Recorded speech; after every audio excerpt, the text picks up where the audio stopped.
Yes. Shall we do a little meditation before, like 3 or 5 deep breaths, and Yes. just I love that. to tune in? Set an intention. I will set my intention for today is to share my energy with you and your audience, and to learn from you too. I love that's that. my intention. Yeah, let's do it. Okay.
I think I'm ready, otherwise I will not want to get out of it. Yeah, so nice, right? It's really nice, yeah. It is. Yeah, but we can continue it with open eyes, you know. Let's make the life a meditation. Yeah, Yeah. I love that. Yeah, Take two. Hello everyone, welcome to another episode. I'm so excited to introduce you. My guest today is Hanane. She's a hypnotherapist and holistic guide, and she also have a very stable corporate background in software.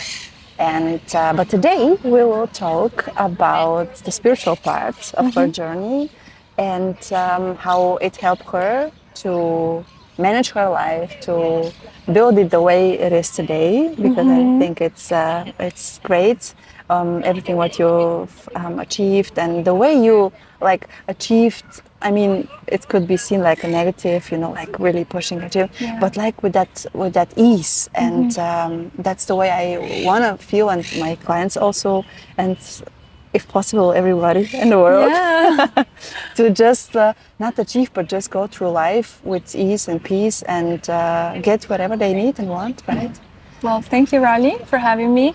I'm so happy to be here, and I'm happy to share my journey with you, and hopefully it will inspire also the people who work with you, right? So, yeah. Thank you so much. And my first date with hypnosis was through you. Like all of us, we've heard a lot about, you know, hypnosis, and also in, let's say, like not a very always in a positive way. Like we imagine, like in a, you know, in a movie, someone's do something to you and like change your mind, and do like makes you do things like you don't want to do, or like, you know what I mean. Yeah. And what is hypnosis actually? Like, yeah. That's a great question. It's true that the movies and the fiction really describe hypnosis as something that is done to you, and you're this passive receiver. Maybe someone will take advantage of you or make you do things that that you don't want to do, like manipulation, right? While it is so the contrary of this, like it's really bringing the power back to you. Like if I had to describe it in a sentence, I would say that hypnosis is the power of your mind at play. It's going within and changing the beliefs in a very fast way. Because at the end of the day, hypnosis is really a brain state, a brain wave, right? We go into hypnosis twice a day. Wow. Before we fall asleep and when we wake up. Oh, okay. That's why they like recommend to meditate. Exactly in this. Exactly. So it's like a natural brain state that occurs every day. But if we use it in a specific way, we can get things out of it. We can transform ourselves and make things happen in a certain way. So it's really a natural state of the brain, right? So yeah, it's really bringing the power back to you, using what you already have what is already natural to you, and that's when the ease comes in, right? To make life easier. How beautiful is that? So there's no manipulation. Absolutely not. It's your natural self. So powerful, and then you discover these things. So Yeah. you have much more than you think you do. So how does it like work? Yeah, that's a good question too. Basically, we are in this state of the brain, which is called theta. There's different brain waves. You and I right now, we are operating at beta and alpha because we are active, but also very relaxed, we're conscious. Theta, we are going into, let's say, a pre-sleep state, and then delta is the sleep state. Oh wow. So when we are in theta, our conscious mind is quiet, our subconscious is open, but it's just open enough that we are not asleep. So we are in between this conscious and unconscious state, and there the brain is so open to receiving messages. And all of the messages that you want to put in there will be planted or installed. Well, I work in software, so I love to see the brain like a computer. I can put in all the programs I need, and I can take out also programs that I don't need. So that's how it works. It's, let's say, open brain state, and then suggestibility, increased suggestibility to messages. That's why the therapist really is a facilitator, because you already have this state. You just need someone to guide you. And that's why I like to call myself guide. I don't give people, I don't heal people. I really help them see what they have and use it in the smartest way possible. I love it. And that's how it works really. It's pretty much easier than you see in movies, right? Yeah, of course. The movies are not real anyway, but that's a mystery. But that's the way how we like are programmed to see it, right? Mm-hmm. And tell me more about your experience with how this passion started. Yeah. So I tend to give, let's say, long-winded answer. I'll try to keep it short because I can talk about hypnosis for days. But I think that the moment I decided that I really wanted to share this with the world was when it changed my life. It changed my life when I was younger. I had been trying different things, coming from a very traumatic childhood, very challenging upbringing, also, let's say, physical health issues, etc., insecurities. I was trying many things, diet, all the diets you can imagine, all the self-development you can imagine. And then maybe my higher self, my guides, a magazine at a doctor's office talking about hypnosis, picked it up. This was your sign. Yeah, exactly. I started looking into it, and it just really, there was this story about a woman who had done surgery, but only with hypnosis, no painkillers, and it really intrigued me.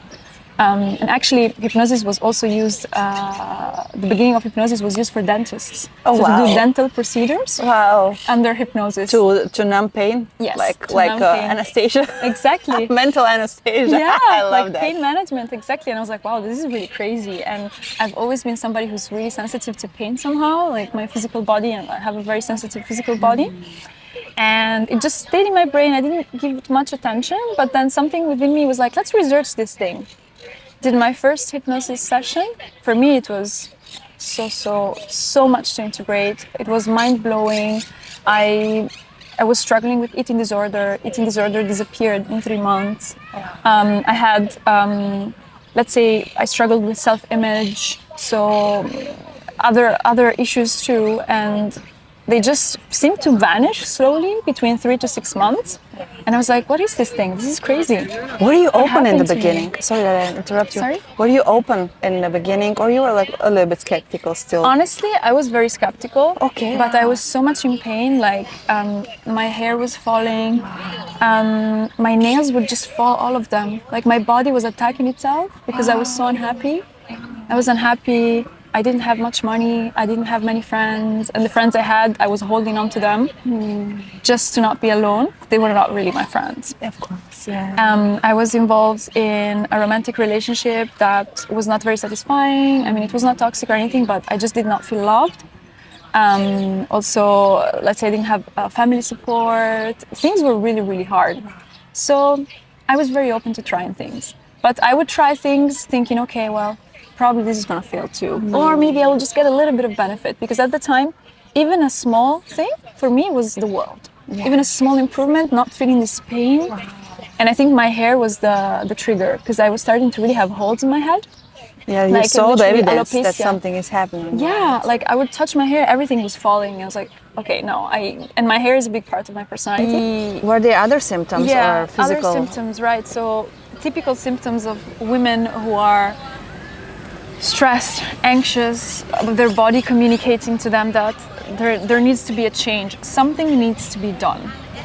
I had the typical symptoms. Digestion, I wouldn't digest anything. Just eating, I remember one time, I was like, okay, today I'm only gonna eat one banana. Even the banana bothered me. Like banana plain rice for lunch, and then for dinner steamed vegetable. So I tried to eat really easy stuff, and still I wouldn't digest it. So it wasn't the food, it was my body. Yeah, it was like rejecting the food, or? It was rejecting the food. Like I would take hours and hours to digest it, and then burping, have all this gas accumulation, really painful symptoms. Was that like some kind of way from your body to say to you that something has to change? Yeah, for sure. Did you interpret it like that?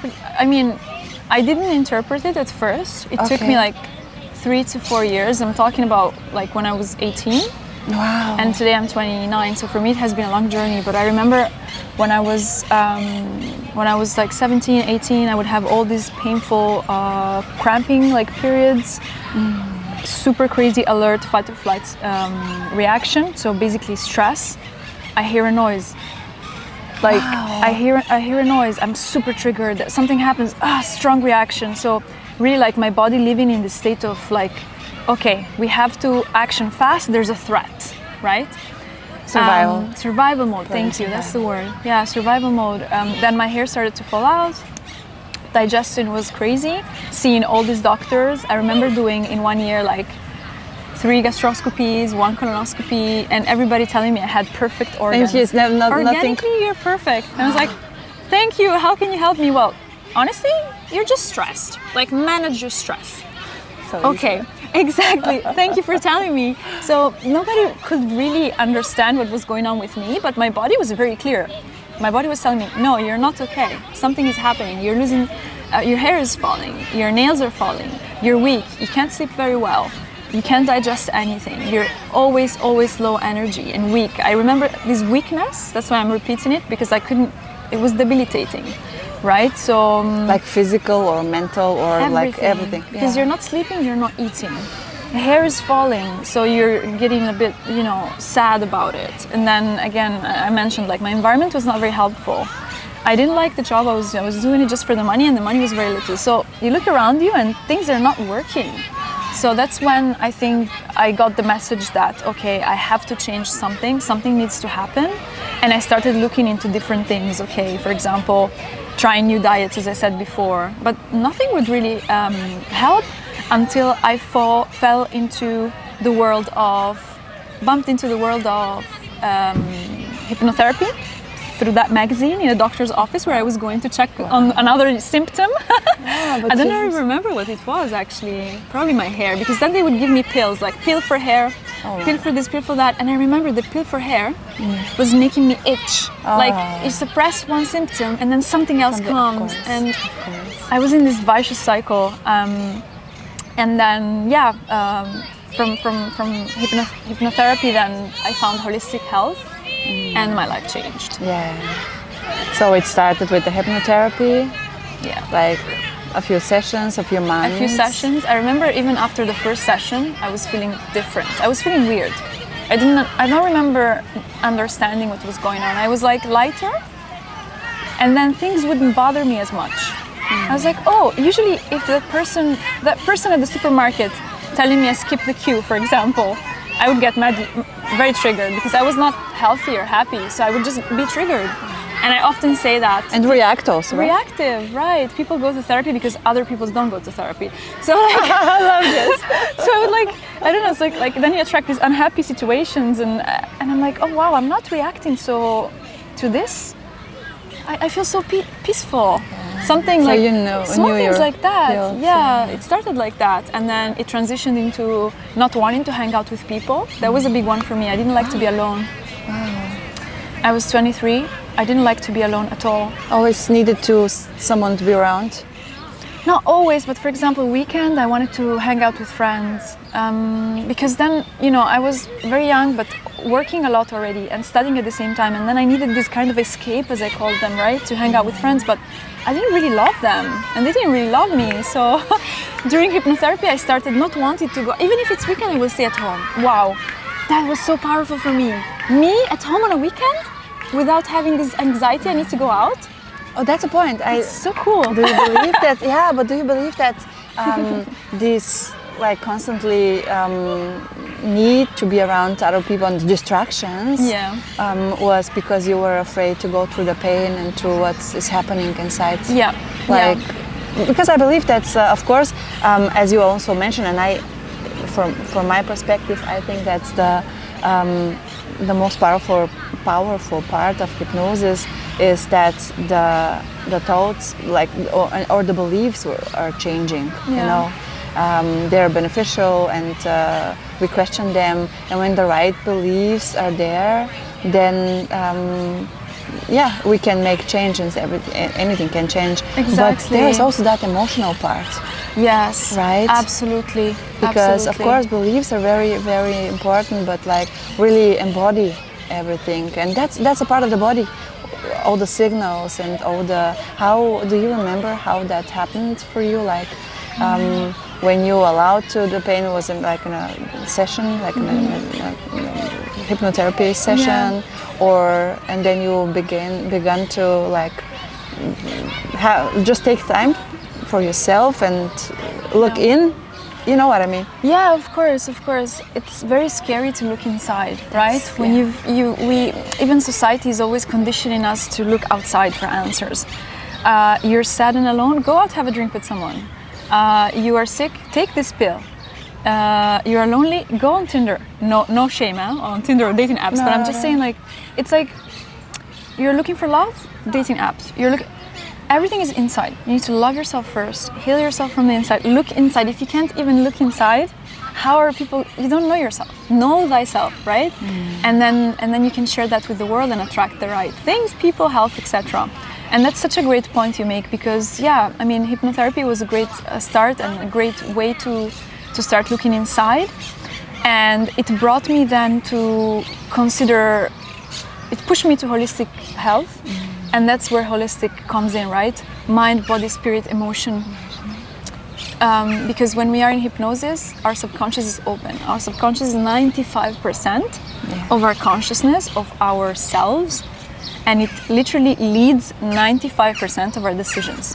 How crazy is that? Wow. And usually somebody programmed that subconscious when we were from 0 to 7. So we're taking 95% of decisions based on maybe someone else, or maybe based on something we don't even know, right?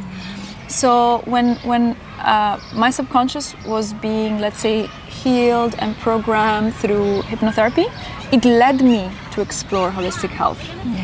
Because it pushes you to take different decisions. So I started looking into, for example, traditional Chinese medicine, even doing something as accessible as acupuncture. You can just go to an acupuncturist, they will help you. Ayurveda too, like emotional freedom techniques. So it started like piecing together a puzzle. Started with hypnotherapy, talking to my subconscious, disinstalling bad programs, installing good programs, good according to my own desire, right? And then thanks to that, my own self, my own mind led me to take decisions that will take into consideration all these pieces. And then slowly you piece a puzzle and you're like relieved. Oh my God, okay, so there is peace for me too. I can be lucky too. I can have friends. I can have peace inside of me. I can spend time alone and enjoy myself. So important.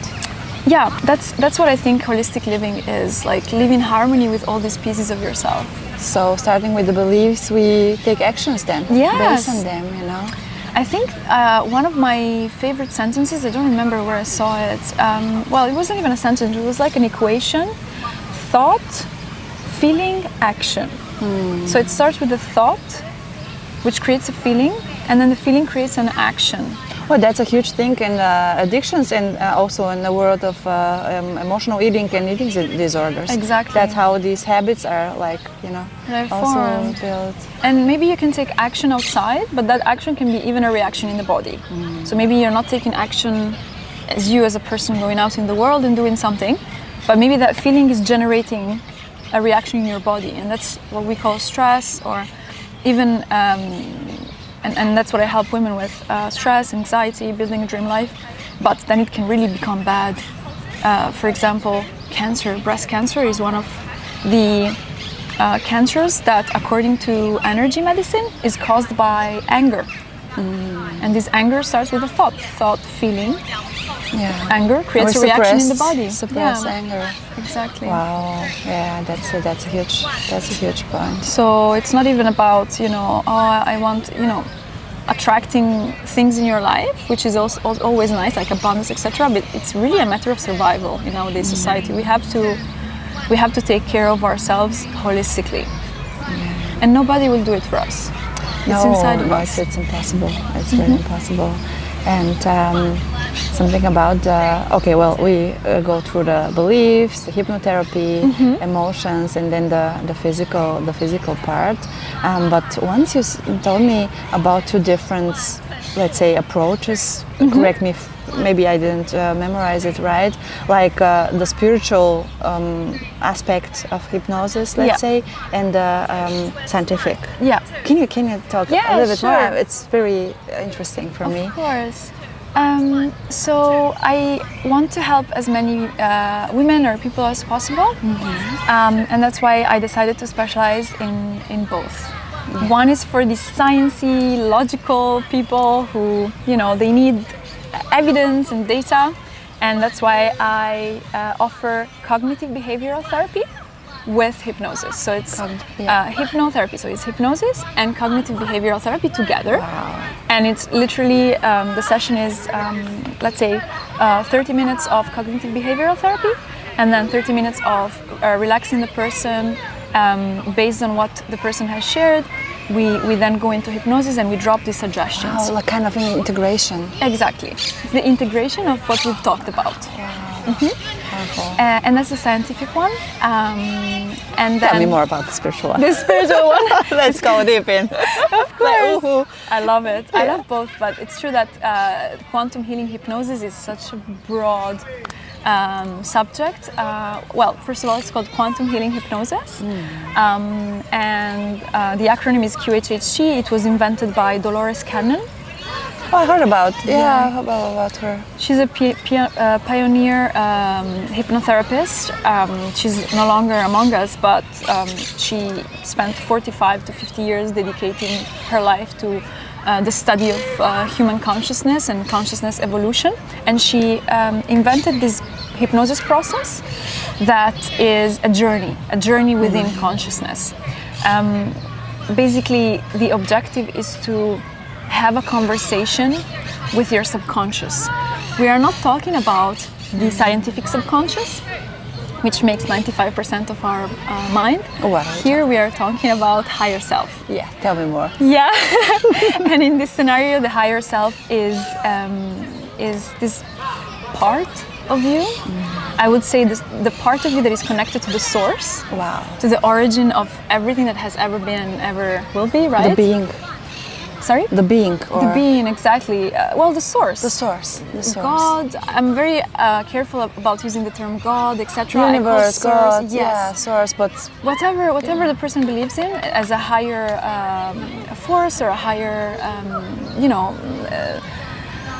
source. I think the word source describes it very well. So it's this part of you that's connected to the source, and it's the part of you that sees everything and is there to take care of you.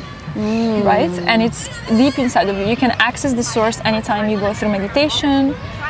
You can access the source through prayer, whatever that means for you.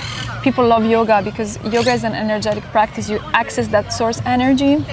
So anything that brings you back to yourself, you tap into a little bit of higher self. And hypnosis, quantum healing hypnosis, wants you to have a direct conversation with your higher self. It's beautiful. We start the session with an interview. We call it Life Story. Okay. So it's around 2 hours, and the person basically tells me all their life story. It's like a timeline of who they are, which is honestly, it's like people's favorite part, because when do you ever have the chance to? But from which part they are telling that? Like Well, from, usually it's a from timeline from the childhood to it's. from the self. Yeah, from the self, like self-perspective. conscious conversation. Okay, yeah. yeah. we were still in Okay. consciously Yeah. talking, and it's not therapy. It's literally sharing your story.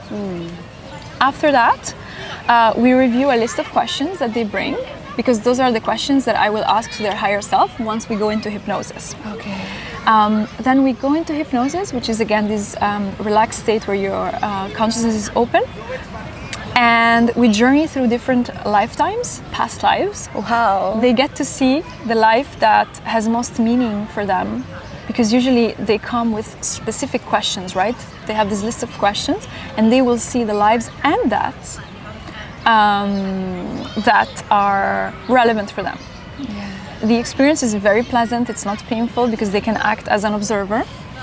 And after the past lives, we go into the conversation with higher self. And higher self is such a powerful energy. When I'm working with quantum healing hypnosis, I can feel that energy. It's so beautiful, so loving. Wow. And the person knows everything. Like your higher self knows everything about you. Sometimes they lie to me, like, oh, I want to stop smoking. I haven't been smoking for 2 months, for example. Oh, the self is lying. And yeah, That's exactly. right, like always, right? Yeah. And the Oh, higher we're self. lying ourselves. I mean, it's like, all the Yeah. time, yeah? Yeah. Yeah, and then And what then the happened? higher self says, he lied to you. He hasn't stopped smoking. He smoked this morning. So it's funny. Sometimes it gets also funny, right? Wow. And there is a lot of love, because the higher self wants the best for you. Yeah. And then your higher self answers all the questions that you brought. So I have the list of questions that we reviewed together during the interview, and I ask you question by question. I remember when I did my own, my first time. It was very, very powerful. I had questions that I had been thinking about for years, and then in one session you get your life purpose, Answers. your questions about things that might have happened to you, like karmic connections. Everything is answered in that one session. Like you only need one session in your lifetime. And then you have like this window after, when you go out of hypnosis. I always suggest that you go home, you rest, because it can take up to Just process it. yeah. And also the whole session between the interview and everything can take more than like 4 to 5 hours. And then you have this window of like a week where you keep receiving these blocks of thoughts from your higher self. So you're still integrating and receiving messages. And the veil, Dolores Cannon talks a lot about the veil. Okay, what It's like the veil between physical world and spiritual world is lifted. The veil is very thin, so maybe you can feel your spirit guides, you can feel, you have very lucid dreams, you go visit people in your dreams, you have messages that come to you, revelations. Oh, that's happened in meditations too, right? Happens in meditation as Yeah, well, I mean- but in this status, it's like this 72 hours to a week after the hypnosis. It's like you're in awake, but you're in constant meditation. So it's a very, very powerful practice. Now, the reason why I offer both is because I know some people are not ready for this type of hypnosis. And they have different needs. And they have different needs. Of course. And how do you, one question came, like, I'm a huge fan from Eckhart Tolle. And he's like, there is the self and there is that being, and he kind of like don't like that relationship, or what we call the relationship through the self. But for me, I'm like, it's a part of me too. If I like to see it more like an observer, to not be like controlled by it, and don't let my behavior and actions. At least I try not to let them guide them. But what about self-love? Is that how do you see it? Is like that connection, like the self-love from the higher self to the self, or I cannot even explain what I really mean. I mean, okay, we have the source, like, and our part of the source is the higher self, right? And but we still are stuck in that physical body. I mean, fortunately, it's a fun thing to be in, but there is that conflict, and how to like integrate both of it, with let's say self-love, it could be self-haters in the beginning, and I believe the choices we make about, food, relationship, lifestyle, anyway, they're based on the way we love ourselves or not.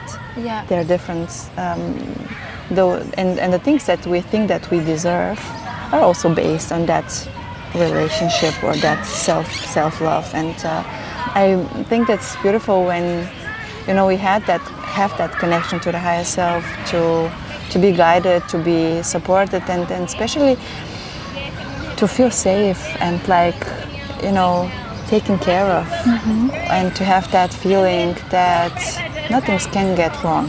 It's the way it is, and we need it right now, even if we judge it like bad experience or something bad that happens. But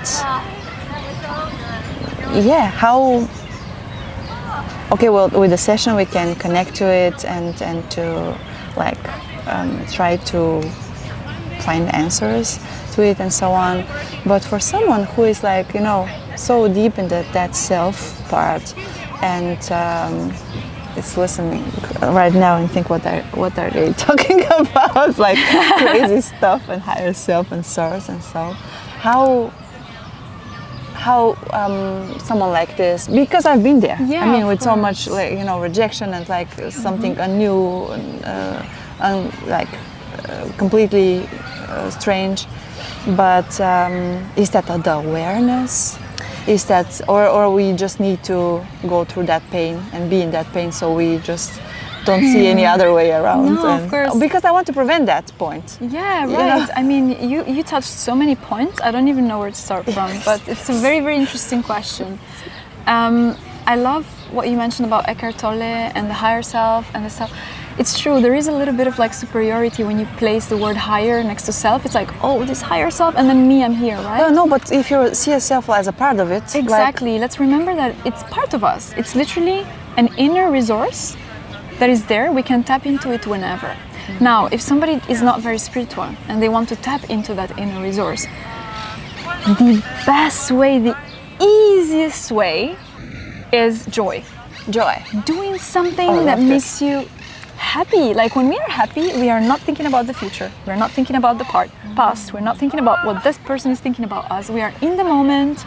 We are just vibing. That's why people love dancing, for example. A lot of people find joy in dancing. Yeah. Or to play with their kids, because when you're playing with a child, or you're animals also too. Yeah, animals too, right? You're tapping into that inner child. So you can tap into your higher self, even if you don't believe in your higher self, just by being in pleasure and joy. Love this. Right, and gratitude also. So I'm doing things that, because life can get so serious. You have this job, you have responsibilities. We all have obligations. Even if people who don't like to say that they have obligations, well, listen. Even buying food, because food is a pleasure, but it's also a necessity. So there are things that you are kind of obliged to do in order for survival. As long as right? we are stuck here with that body and that physical world. Like, yeah, you have a physical world. You need to be able to live in the physical world, right, and function. But it can get heavy sometimes. All these obligations.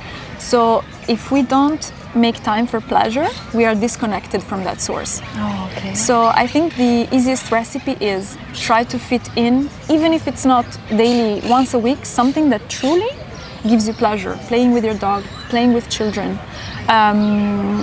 dancing, doing a sport you love, watching football. One of my best friends finds so much joy in watching football. Okay. He loves it. He's with his friends. They're drinking a beer. They're together. They're not thinking about anything else. There's this tribal community. So it can be anything really. And then being grateful, right? Oh, I'm so happy and I'm so grateful that I'm a person who can dedicate 1 hour of my life to doing something I love. Wow, like some people can't. Some people are in war. Some people are, so it's like joy and gratitude can connect you to your higher self. Even, let's not call it higher self, we can call it your heart and love, that self-love, right? Yeah, that was the connection I tried to make, Yeah, so for example, something like, for me, sometimes when I'm a bit sad or I'm having a challenging week, something that connects me easy with self-love is to dress nicely or maybe put some makeup on because you're caring for yourself and you're loving yourself in a certain way, right? Oh, that's a big point. Yeah. Especially for women. And I'm not saying that we need to wear makeup or anything, but it's me personally, makes me feel really good to feel beautiful in my own way. Yeah, So. I love this. Well, that's another connection, and that's the way we are connected to the physical, and how we can go. Of course, it's easier, or well, it's not so easy, but it's better when we go from the inside to the outside. Yeah. But sometimes it's very beneficial to go other way around. Yeah, and it's holistic. Remember, everything is interconnected. The inside is the outside. What you have inside will go outside. What is outside will go inside, because if you're also in certain environments, right, it will affect you. So it's a constant dance between inside and outside, and that's why it's so important to have what you can control is the inside. So it's really important to have this inner balance, right? And then no matter what's happening around, right, and that's the inner balance that tells me, okay, I want to dress nicely. I'm not having a good day, but maybe I put on a pretty dress, I feel good. Let's see. Yes, but it's very important to know why. Why you're doing it. You're doing it for yourself. You're doing it for you to feel, not to show someone, not like to like seek validation or to be someone else. It's just like I feel better. I know that, and it happens automatically. It's not even so superficial. It's an act of love. It's an act of love to yourself, right? It is, yeah. So it can be that, or buying myself flowers. Sometimes I like to buy plants or little flowers. Give something to a friend. Give a call to a friend that I know is going through something. So it's acts of love. Loving somebody makes you love yourself too. So we can connect to our higher self through very, very different modalities. You need to want it, right? And usually it's shame, but I see that when we get to the point that we feel the need of that connection, it's because we are in pain. So pain usually is a big driver, and I would love for people to not wait until they're in so much pain to start looking into that inner world. What are the first signals? Okay, the body could, like chronic disease or some, I know, the body's hair very loss, smart. skin problems was Knee for pain. me. Yeah. Oh wow, yeah, joint pain. Joint pain. Usually it's people who are not very flexible mentally. They start getting knee pain. It's your body telling you to think differently, for example. So the body starts giving you messages. Unsatisfaction in relationships. This, okay. Like, well, they're mirroring also that inner house. Okay. They're like, I'm going out with these people. How do I feel when I'm after at home? Like, or if I need the help, do I have people I can call, or is it just fun friendships? There's different types of friendships. Can you repeat that one? There's so powerful. Yeah. There's so many different types of friendships, and I had to learn I'm still learning actually, but sometimes I had to learn the hard way. And then those are very clear signs, or you start asking yourself questions, like, I don't know people who have been in a job forever, and they're like, okay, is this all there is to life? Have my job, have my little world, like I feel like I'm craving something bigger. So you start having these little questions inside, and to dare to change a little bit, like little steps, like small steps, right? Exactly. Yeah. Or also something that teaches us a lot is love, romantic love. So I have a friend who is an amazing person, and she's constantly complaining that she's single. There are no good men out there. If only she could hear herself. And then she there are would no get good men evidence out all the there. time. Exactly. There are no good men out there. Everybody I go out with is so toxic. I don't know.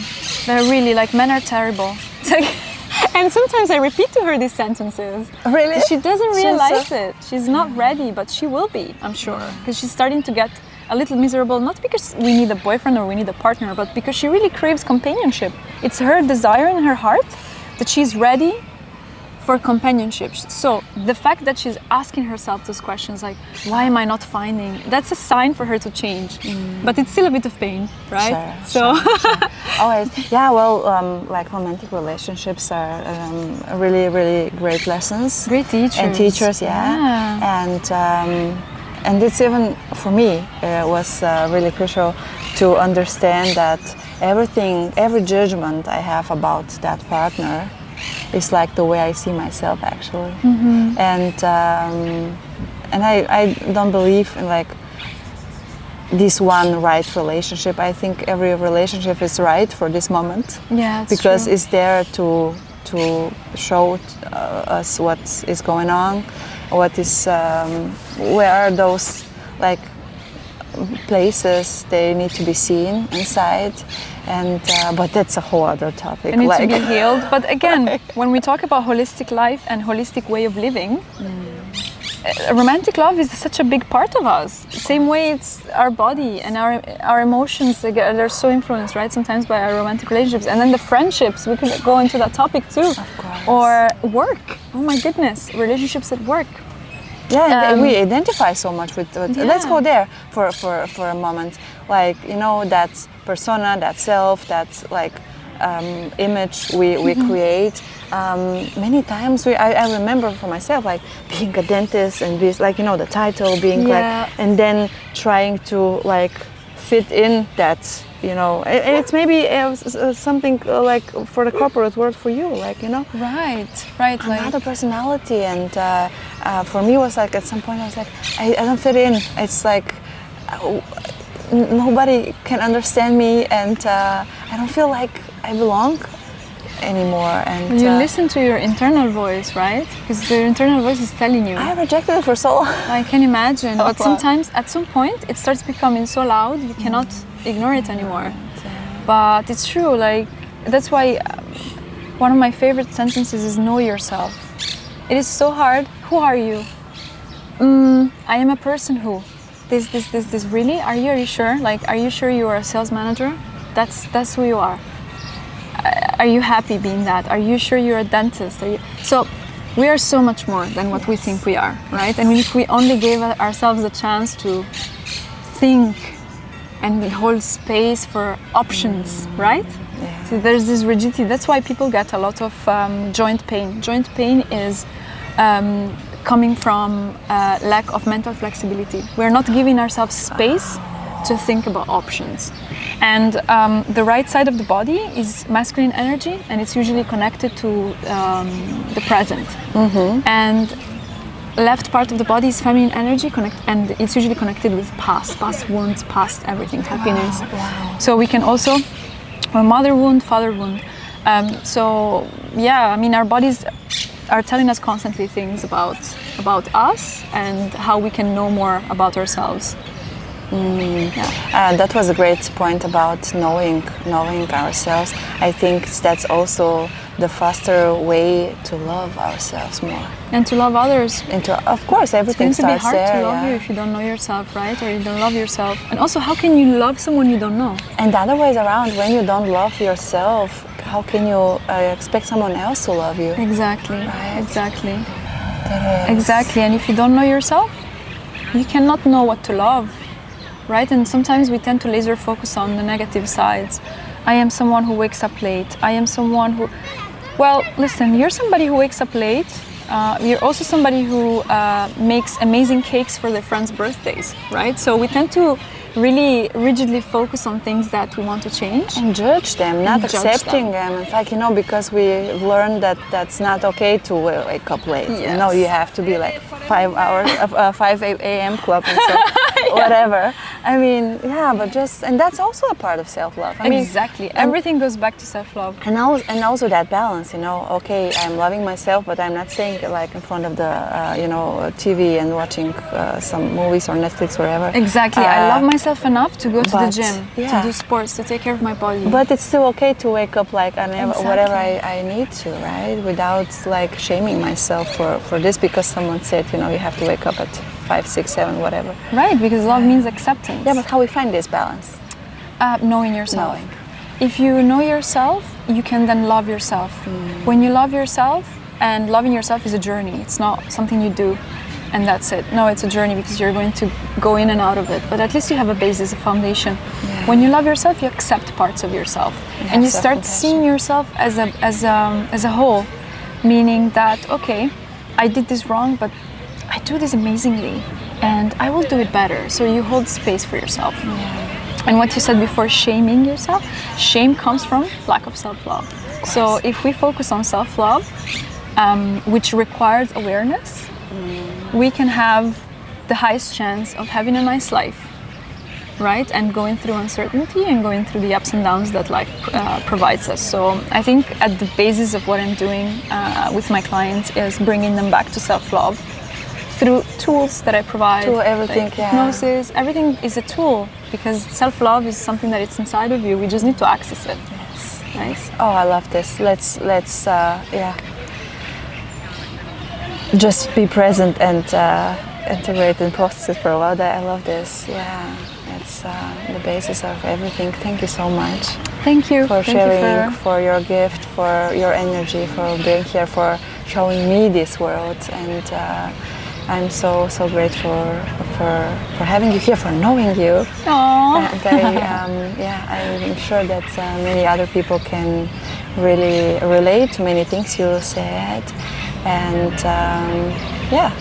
if only one person is a little bit more awake after this interview, that will really make my work and to make me really, really happy. Yeah, me too. Thank you, Rali, for having me here and for, allowing me to share my mission with you and with your lovely audience.